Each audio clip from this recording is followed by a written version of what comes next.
Hi, this is Ellie with Full Moon Live Tarot 20, and let's do a tarot reading today. Wow. Well, always a love reading. I don't know what's going on.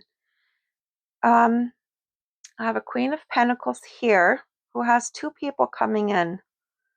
A Page of Cups and a Page of Swords. Now, notice how they're pages and she's a queen.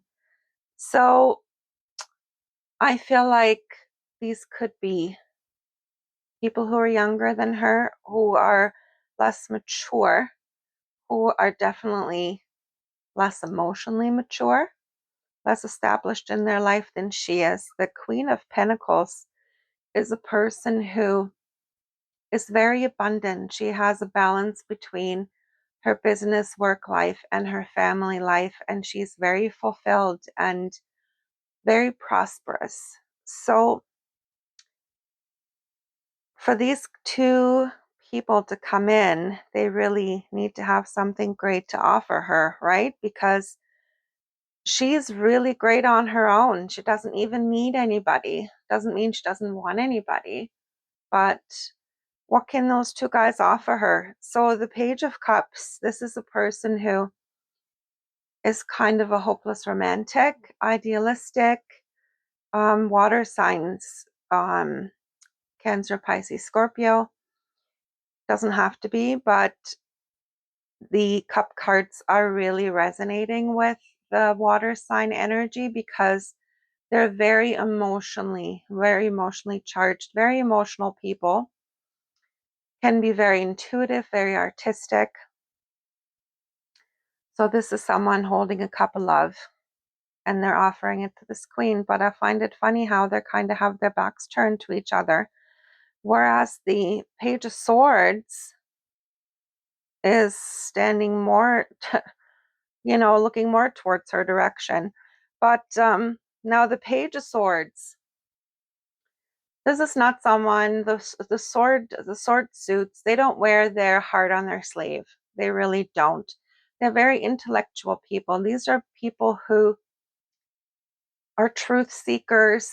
They, I guess you could call them nerds in a way. They head over heart, right? Head over heart. They're more involved in their head. They're more in their head than in their heart in their everyday life. Now, it doesn't mean that they don't love deeply. They just don't show it as outwardly as a water sign or a cup card would, right? But one thing about them, they will always give you the truth, right? These are not liars. These are people who are steadfast, and they'll be there for you when things might get tough, right? They're not the kind that will kind of turn their back on you. Now, for this Queen of Pentacles, whoever this is, if this is you watching this reading, she definitely has a choice to make. But there's a Two of Cups to be had. The Two of Cups came out, and whoever she chooses, she's going to do it wisely, obviously. And with the Knight of Wands at the bottom of the deck and the Two of Wands came out reversed. Both cards tell me the same thing. She should not make a hasty decision.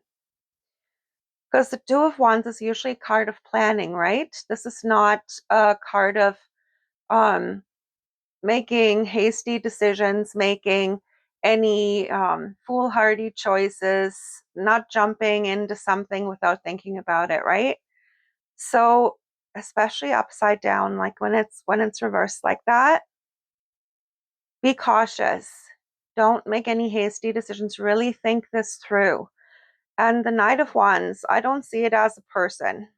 But if it was a Knight of Wands, that is someone that leads with their passion, adventurous. They really don't think before they leap. They just do it because it feels good in the moment, right? This is fire sign energy.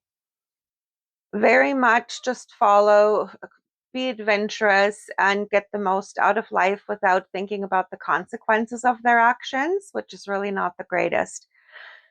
So if you're this Queen of Pentacles, you're being warned against that. Don't jump into anything without really thinking it through. And there's a 2 of Cups to be had, you know, love and stability and a new beginning and everything that you've ever wanted in a relationship, right? Starting with a basis of friendship, right? Because without a basis of friendship, you're not going to have a great relationship when when the passion dims a little bit, when the further you get into the relationship, you need to have that basis of a friendship, right? So that's what I got for you today, guys. Love and light. We'll talk again soon.